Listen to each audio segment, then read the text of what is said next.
Gorat? Bom dia, boa tarde, boa noite. Meu nome é Eronides. Meu grupo é formado por mim, Eronides Farias, Luiz Henrique e a Magna da Silva Costa. O nosso trabalho é referente ao diálogo interreligioso, certo? Vou iniciar minha leitura. Diálogo interreligioso na perspectiva do terceiro milênio. Diante dos conflitos anteriores, como Guerra Fria, divergências políticas, geográficas, ocidentais e orientais, conflitos de etnias e xenofobia, atos violentos, estão cada vez mais ligados às religiões.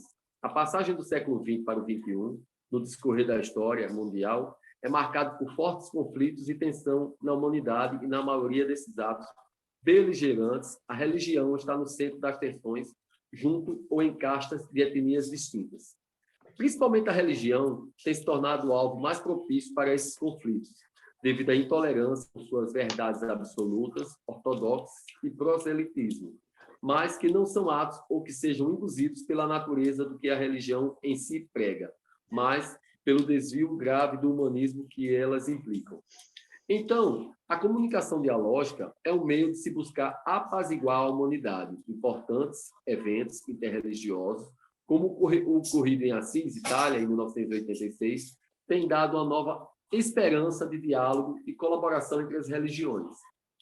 Grandes lideranças religiosas mundiais têm alçado sua voz contra a presença de conflitos, como os da Bósnia, Kosovo e Oriente Médio, que nascem a partir de divisões religiosas, e tem também a passagem do Papa João Paulo II pela comunidade islâmica no ano de 1993, em que ele afirmou que a autêntica fé religiosa é uma fonte de compreensão recíproca e de harmonia, e que só a deformação do sentido religioso conduz à discriminação e ao conflito. E conclui de forma enérgica, dizendo que usar a religião como pretexto para a injustiça e para a violência é um abuso terrível que deve ser condenado por todos aqueles que creem verdadeiramente em Deus.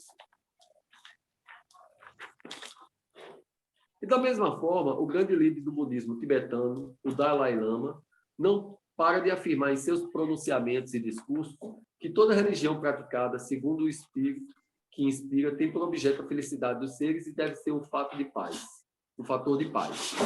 Aqueles que desnaturam o espírito de sua própria religião são os mesmos que a utilizam para fins de opressão. Agora, o segundo tópico. O diálogo interreligioso no contexto da globalização.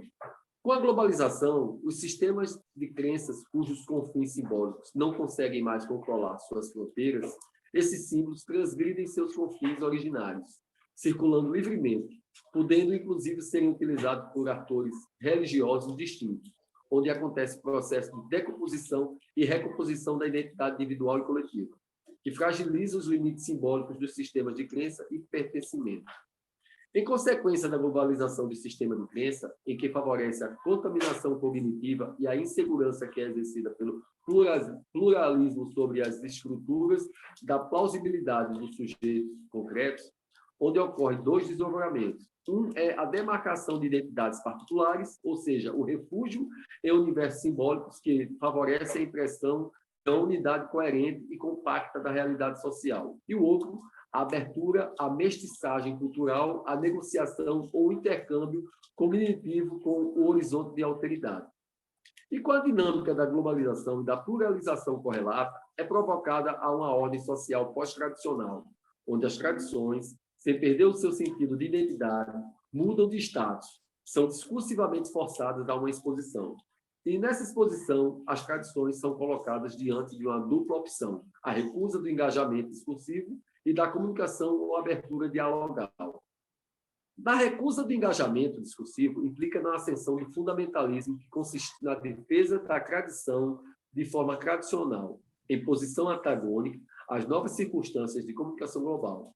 E na comunicação dialógica acontece uma comunicação que ultrapassa fronteiras com outras tradições religiosas, onde a conversação interreligiosa se torna de fundamental importância para o entendimento de outras crenças, outras culturas, para uma melhor manutenção do sentido para os sujeitos em que estão imbricados no contexto de toda a humanidade, respeitando suas crenças e em fraternal harmonia de amor planetário, sem dar alternativas desarmônicas entre as crenças existentes no mundo religioso. Terceiro tópico, a emergência de uma nova sensibilidade macroecumênica. Temos a emergência de uma nova sensibilidade macroecumênica. Para uma boa convivência humanitária, não existe mais a religião cristã totalitária, como por exemplo. Aqui no Brasil, temos uma variedade de crenças, como as africanas e também o islamismo, para estrangeiros que vieram de países dos continentes africanos e asiáticos.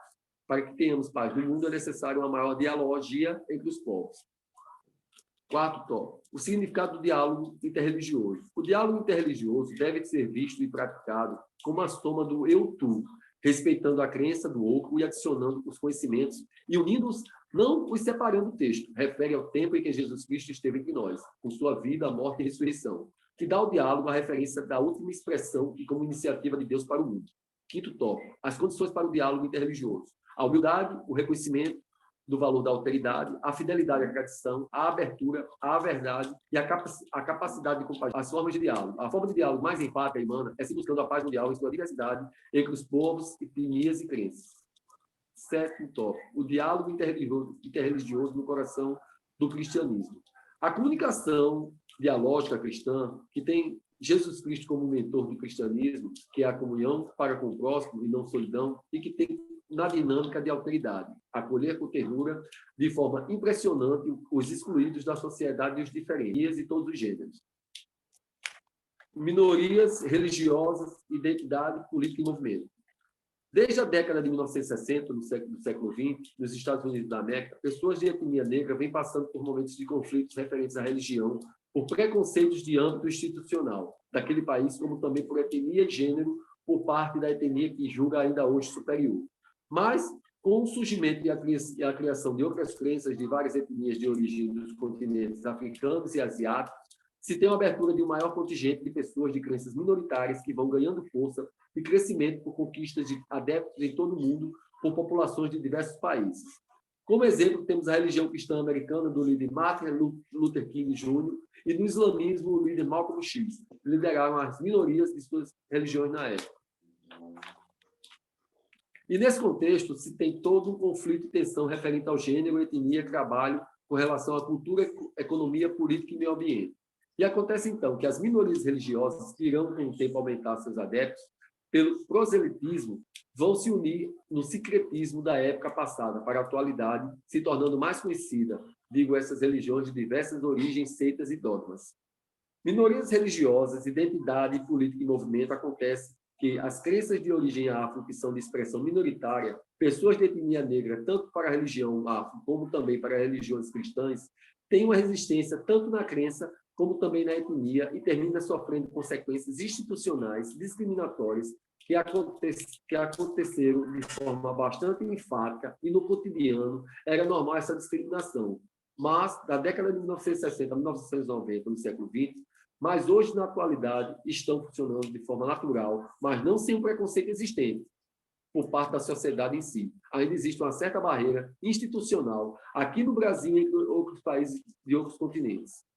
Minhas referências são dos textos Diálogo Religioso na Perspectiva do Terceiro Milênio, de Faustino Teixeira, e Minorias Religiosas, Identidades, Política e Movimento, de Joanildo Buriti. Passo agora a vez para a Magna.